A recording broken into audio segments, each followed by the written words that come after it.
দিনের গোল্ডেন প্লাসের চ্যালেঞ্জে আজকে ষষ্ঠ দিনে ভাইয়া তোমাদের প্রত্যেককে ওয়েলকাম জানাচ্ছি। এসএসসি 26 ব্যাচের যত শিক্ষার্থী আছো, সো সবাই একটু আজকের এই লাইভে জয়েন করে ফেলো এবং আমি তোমাদের প্রত্যেকের অপেক্ষায় আছি। এবং বলতে বলতে কিন্তু আমাদের ষষ্ঠ দিন, কততম দিন? ষষ্ঠ দিনে কিন্তু আমরা শিফট হলাম। সো প্রত্যেকে আসো, তাহলে আমি শুরু করে দিলাম। আজকে কিন্তু বলতে বলতে আমাদের ষষ্ঠ দিন এসএসসি 26 ব্যাচের শিক্ষার্থীরা। আমার প্রথম প্রশ্ন থাকবে তোমাদের প্রত্যেকের কাছে, কারা কারা এই পঞ্চম দিন পর্যন্ত যা যা বলেছি, যেই সাজেশন দিছে এগুলো কমপ্লিট করছো? হাত তুলো। কারা কারা কমপ্লিট করছো? অনেকে করছো, অনেকে করো নাই। তো দেখো, গতকালকের আমি যেটা তোমাদেরকে সাজেশন দিয়েছিলাম ভাইয়া, শোনো আমার কথা একটু শোনো। পঞ্চম দিনে আমার যেটা সাজেশন ছিল গত ক্লাসে, কোন অধ্যায় ছিল বলো তো? কোন অধ্যায় দিছিলাম? আজকে গণিতের 11তম অধ্যায়, খুবই গুরুত্বপূর্ণ অধ্যায় এবং ছোট্ট একটা অধ্যায়, কিন্তু এই ছোট্ট অধ্যায় তোমরা এখনো কনফিউশনের ভিতরে আছো। কেন? কারণ বীজগণিতিক অনুপাত ও সমানুপাত এইখানে যতগুলো ক্যাটাগরির ম্যাথ আছে, আই হোপ আমি তোমাদের একটু দেখাতে চাই যে এখানে কয়টা টাইপের ম্যাথ আছে। আমি যদি তোমাদেরকে বলি যে দেখো ভাইয়া, এখানে টোটাল 5 টাইপের ম্যাথ আছে। তুমি এই 5টা টাইপের ম্যাথ শেখো, সব ক্লিয়ার ভাইয়া, সম্পূর্ণ একেবারে জলের মতো ক্লিয়ার হয়ে যাবে। দেখো আমি তোমাদেরকে টাইপগুলো দেখাই। দেখো একটু তাকাও, প্রথম আসে কিন্তু টাইপ 1 ক্রমিক সমানুপাত। কি ভাইয়া? ক্রমিক সমানুপাত। আসো আমি যদি ফার্স্টে তোমাকে দেখাই ক্রমিক সমানুপাত টাইপ নাম্বার 1, এটা হচ্ছে কিন্তু আমার বইয়ের ভিতরে কিন্তু আছে। অ্যান্ড ক্রমিক সমানুপাতের ম্যাথের ক্ষেত্রে ফার্স্টে তুমি দেখো, এটা বরিশাল বোর্ড 2024-এ আসছে। পরেরটা এটা কিন্তু এটাও বরিশাল বোর্ডে আসছে। পরেরটা কুমিল্লা বোর্ড, পরেরটা চট্টগ্রাম বোর্ড। প্রত্যেকটার সমাধান কিন্তু আমার বইয়ের ভিতরে আছে। এছাড়াও তুমি কিন্তু গাইড থেকে খুঁজতে পারো, একটু খুঁজে নিবা কষ্ট করে। তো ক্রমিক সমানুপাত এটা হচ্ছে তোমার টাইপ 1। তারপর আছে কিন্তু টাইপ 2তে আছে কিন্তু সরল করো। বিগত বছরের কোশ্চেনগুলো তুমি দেখো, এই যে দেখো সরল করো। তারপর আছে কিন্তু তোমার টাইপ 3তে যোজন বিয়োজনের ম্যাথ আছে, ঠান্ডা মাথায় তুমি করবা। তারপরে আসি পরেরটা টাইপ 4 আছে কিন্তু প্রমাণ করো টাইপের যতগুলো ম্যাথ আছে সেগুলো তোমরা একটু করবা। তারপরে টাইপ 5 এসে দৈর্ঘ্য বৃদ্ধি এবং হ্রাস। বুঝছো? পারবা না? এই টোটাল কয়টা টাইপ ভাইয়া? 5টা টাইপ। এই 5 টাইপের ম্যাথ তুমি করবা, আমি পিডিএফটা দিয়ে রাখবো। এরপর তুমি বিগত বছরে, যেমন এখানে আমি যদি বলি যশোর 2025, কুমিল্লা 25, যশোর 24, সিলেট 24, বরিশাল 24, ঢাকা 20, এই কোশ্চেনগুলা এখানে কয়টা দিচ্ছে? 10টা তুমি দেখবো, তাহলে কিন্তু তোমার হয়ে যাবে। শেষ, আমাদের গণিতটা কিন্তু শেষ। গণিতে 11 অধ্যায়, এখানে যে কয়টা দিচ্ছে তুমি যদি এগুলো পারো আলহামদুলিল্লাহ, এগুলোর ভিতর থেকে কমান। একটা জিনিস মাথায় রাখবা, আজকে আমি বলে দিলাম যতগুলো টাইপ আমি তোমাদেরকে দিব এগুলার ভিতর থেকে আসবে, এর বাইরে থেকে একটাও আসবে না। এগুলার ভিতর থেকে ইনশাল্লাহ আসবে, এটা আমি তোমাকে চ্যালেঞ্জ দিয়ে বললাম। পরে আসি পদার্থবিজ্ঞানে, কারণ আমাদের যারা সায়েন্সের আছো তোমাদের কিন্তু পদার্থবিজ্ঞান চলতেছে। আজকে মানে আগামীকালকে তোমরা ধরবা 4র্থ অধ্যায়। কোন অধ্যায়? 4র্থ অধ্যায়। 4র্থ অধ্যায়ের নাম কি? কাজ ক্ষমতা শক্তি। তো এখানে আমি তোমাদেরকে এই কাজ ক্ষমতা শক্তি অধ্যায়ে আমি যতগুলা টাইপে ভাগ করছি আমি তোমাকে একটু দেখাতে চাই। যতগুলা টাইপে আমি কিন্তু ভাগ করছি, ওভারঅল বলতে গেলে 5টা টাইপ। কটা টাইপ? 5টা টাইপে কিন্তু আমি ভাগ করছি। আমি টাইপগুলো তোমাদের সাথে একটু আলোচনা করি, তুমি একটা আইডিয়া পাবা এবং কোন কোন অঙ্কগুলো করবা তাও আমি কিন্তু আজকে বলে দিব। টাইপ নাম্বার 1 কাজ রিলেটেড যে ম্যাথগুলো আছে, কাজ রিলেটেড। ফর এক্সাম্পল, শামীম একটি স্প্রিংয়ের উপর 800 জুল কাজ করায়, তা 8 সেন্টিমিটার সংকুচিত হয়। স্প্রিংয়ের উপর কৃতকাজ যদি বস্তুর উপর করা হয় তাহলে এই জিনিসটা কিন্তু করতে বলছে। তো এটা, তারপর দেখো এটা ঢাকা বোর্ড 21-এর একটা কোশ্চেন, যে লেখচিত্র থেকে গাড়ির কৃতকাজ নির্ণয় করো। আমরা কিন্তু জানি যদি উপর নিচ বলে তাহলে সেই ক্ষেত্রে কাজের সূত্র হচ্ছে কিন্তু W=mgh। যদি সামনাসামনি বলে তাহলে W=fs। এগুলো কিন্তু আমরা কিন্তু জানি। আচ্ছা, এই যে দেখো এখান থেকে কৃতকাজ বের করতে বলছে। তো এই গেল কাজ। টাইপ নাম্বার 2 শক্তি রিলেটেড, শক্তি টাইপের। যেমন তুমি দেখো এই কুমিল্লা বোর্ড 24-এর যে কোশ্চেনটা, এই অবস্থান থেকে এই জায়গা থেকে একটা বস্তুকে মুক্তভাবে পড়তে দিছে, এখান থেকে পড়তে দিছে এবং পরন্ত অবস্থায় বস্তুটির কোন অবস্থানে বিভব শক্তি যান্ত্রিক শক্তির কিন্তু অর্ধেক হবে।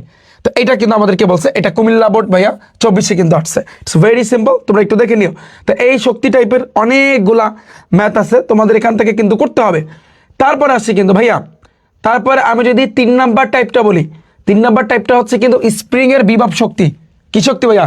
স্প্রিংয়ের বিভব শক্তি। তুমি দেখো এখানে কিন্তু একটা স্প্রিং আছে, ওরা যখন টান দিছো, একটা ভর লাগায় যখন তুমি টান দিছো, বই লেগেছে না? আগে ছিল 10 মিটার, এম হচ্ছে কিন্তু 11.5 মিটার। দেখছো, খেয়াল করছো? তো এখানে কিরূপ পরিবর্তন করবে তার গাণিতিক ব্যাখ্যা। It's very simple. Type number 3টা তুমি জাস্ট নিয়ম শিখবা, আর কিচ্ছু লাগবে না তোমার। আর তো সব কাবার ক্ষমতা নির্ণয় করতে বলবে টাইপ নাম্বার 4-এ যেমন তুমি সাপোজ চিন্তা করো একটা মোটর 735 ওয়াটের একটা মোটর 9 মিটার উঁচু একটা দালানের সাথে 1000 লিটার পানির ট্যাঙ্ক আছে, হ্যাঁ, ওইটাকে পূর্ণ করতে 2 মিনিট 12 সেকেন্ড সময় লাগে।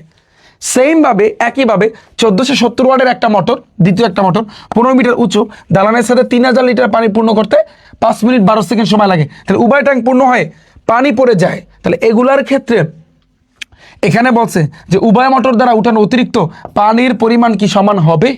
জাস্ট কোশ্চেন করছে, ইটস ভেরি সিম্পল, জাস্ট একটা দুইটা সূত্র ইউজ করবো তাহলে কিন্তু তোমার হয়ে যাবে। আচ্ছা, তো এই 4 নাম্বার টাইপে আরও অনেকগুলো ম্যাথ আছে যেগুলো কিন্তু আমাদের খুব ভালো লাগে। যেমন তুমি চিন্তা করো আমার এখানে বলটা নাই, সাপোজ একটা ছাদের উপর দিয়ে এখান দিয়ে যদি তুমি একটা বল ফেলে দাও, তাহলে এই যে দেখো এ বিন্দু বি বিন্দু এবং সি বিন্দুতে শক্তির সংরক্ষণশীলতার নীতি মেনে চলে কিনা, এরকম আছে না নাই? অবশ্যই কিন্তু আছে। শক্তির সংরক্ষণশীলতার নীতি মেনে চলে কি চলে না, বা এই ক্যাটাগরির যখন তোমাকে কোশ্চেন করবে, এখানে তো ক্ষমতা বের করতে বলছে, তো সেক্ষেত্রে আমাদের গতিশক্তি বিভব শক্তি, গতিশক্তি বিভব শক্তি এগুলো কিন্তু আমাদের বের করতে হবে। একেবারে সোজা জলের মতো ক্লিয়ার। আর টাইপ নাম্বার 5-এ যেটা আছে সেটা হচ্ছে কিন্তু কর্মদক্ষতার ম্যাথ। কর্মদক্ষতার ম্যাথ দেখো, এই যে দুটো তড়িৎ সংক্রান্ত দেওয়া আছে, এখান থেকে এই যে কর্মদক্ষতা বিবেচনায় মতামত ব্যক্ত করো। পয়টা দেখো দুইটা তড়িৎ মোটর কিন্তু দেওয়া আছে, এখানে কর্মদক্ষতা তোমাকে বের করতে বলছে। বরিশাল বোর্ডে কিন্তু আসছে, এগুলা কিন্তু ভাইয়া আসবে। সবচেয়ে গুরুত্বপূর্ণ দিনাজপুর বোর্ড 2019টা এই সৃজনশীলটা কিন্তু ভাইয়া তুমি দেখবা, তাহলে কিন্তু ভাইয়া তোমার হয়ে যাবে। তাহলে তুমি দেখো ভাইয়া এটা আমাদের কিন্তু ক্লিয়ার, এই জিনিসটা কিন্তু আমাদের ক্লিয়ার। তা ফিজিক্স গেল। এবার তুমি বিগত বছরে এগুলা মাদ্রাসা বোর্ড 2025, মাদ্রাসা বোর্ড 2025-এ দুইটা কোশ্চেন আছে, ঢাকা 25, রাজশাহী 25, যশোর 25, এগুলো তুমি দেখবা তাহলে কিন্তু হয়ে যাবে। যারা আর্টসের আসছো, বাংলাদেশের ইতিহাসের আজকে তোমাদের ভাইয়া 13তম অধ্যায়, 13তম অধ্যায় তোমাদের দেখো টাইপগুলো সুন্দরভাবে বিভক্ত।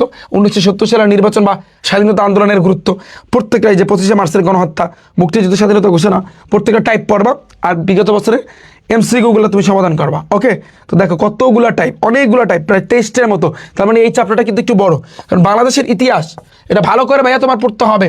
আমাদের যদি বইটা সাজানো থাকতো বা বইটা যদি এখন তোমাদেরকে দিতে পারতাম, তাহলে তোমরা বুঝতে পারতা যে আসলে টাইপের যে মজাটা আসলে কি, যে তুমি পড়তা এমসিকিউ সলভ, পড়তা এমসিকিউ সলভ, ডান।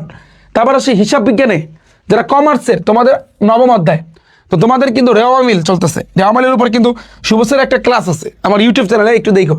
যেমন দেখো রেওয়া মিলের ধারণা বা রেওয়া মিলের উদ্দেশ্য, রেওয়া মিলের নমুনা ছক, তো এই যে যতগুলো টাইপ আছে তোমরা এগুলো কিন্তু ভাই তোমরা দেখবা। ওকে, তো অল ওভার সব কিছুই কিন্তু আমাদের ডান। এখন তোমরা কোশ্চেন করবা যে ভাইয়া পিডিএফ কোথায় পাবো? আমি প্রতি ক্লাসে বলি যে তুমি গুগলে যাও, সার্চ দাও rifaatacademy.com লিখে। rifaatacademy.com লিখে যখন তুমি সার্চ দিবা, এই যে দেখো আমার ওয়েবসাইটটা কিন্তু চলে আসলো, অ্যান্ড দ্য গেম রেজিস্টার লেখা আছে, এটার উপর ক্লিক করো। 48 যে লাইভ ভিডিও পিডিএফ, এটার উপর ক্লিক করো।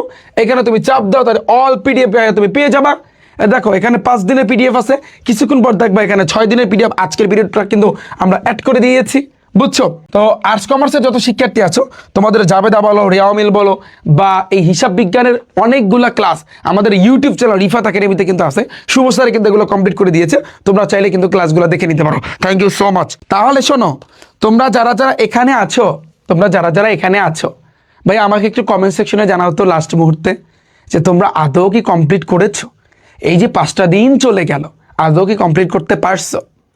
হ্যাঁ, আজকে গণিতের আমি 11 অধ্যায় কিন্তু টেনেছি। আমাদের 6টা দিন, মানে আগামীকালকে তো 6টা দিন, তাই না? বলো ভাইয়া আদৌ কি কমপ্লিট করতে পেরেছো? কই অ্যান্সার দাও, বন্ডামি বাদ দাও। এই রোজা রমজান মাস, মাথা সবসময় একটা টুপি থাকবে। বন্ডামি, সকল বন্ডামি যত বন্ডামি করছো এই রমজান মাসে অন্তত পক্ষে ভাই বাদ দাও। আর কত বন্ডামি করবা? হ্যাঁ, আর কত বন্ডামি করবা বলো? একটু পড়ালেখা করো, একটু রমজান মাসে আল্লাহ বিল্লাহ করো, কাজে লাগবে, বুঝছো? এইসব ভণ্ডামি বাদ দাও। এসকে তনিমা আজাদ ভাইয়া, আমার পোস্ট পেন্ডিং হয়ে আছে এখনো, একটু দেখেন ভাইয়া, আমার নামটা নেন। এই যে ভাইয়া নামটা নিচ্ছি, কেন পারতেছে না ভাইয়া? অল কমপ্লিট, অনেকের কমপ্লিট হয়েছে, অনেকের কমপ্লিট হয়নি। আচ্ছা ঠিক আছে, একটু কমপ্লিট করার চেষ্টা করো ভাইয়া, ঠিক আছে। Thank you so much. এখন তাহলে তোমরা ভালো থাকবে, আমি এখনই কিন্তু পিডিএফটা কিন্তু দিয়ে দিচ্ছি। সো যে যেখান থেকে দেখো না কেন, সময় কিন্তু চলে যাচ্ছে ভাইয়া, সময় কিন্তু তোমার জন্য অপেক্ষা করতেছে না।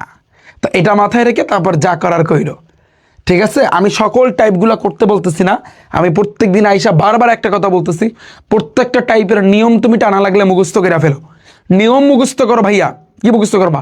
নিয়ম ভাইয়া তুমি মুখস্থ করে ফেলো। ওকে, বুঝাইতে পারছি আমি? তাহলে দেখা হচ্ছে কিন্তু তোমাদের সাথে নেক্সট পরবর্তী লাইভে। ওকে, তো ডে নাম্বার 6 অলরেডি আমাদের ডান। আল্লাহ হাফিজ।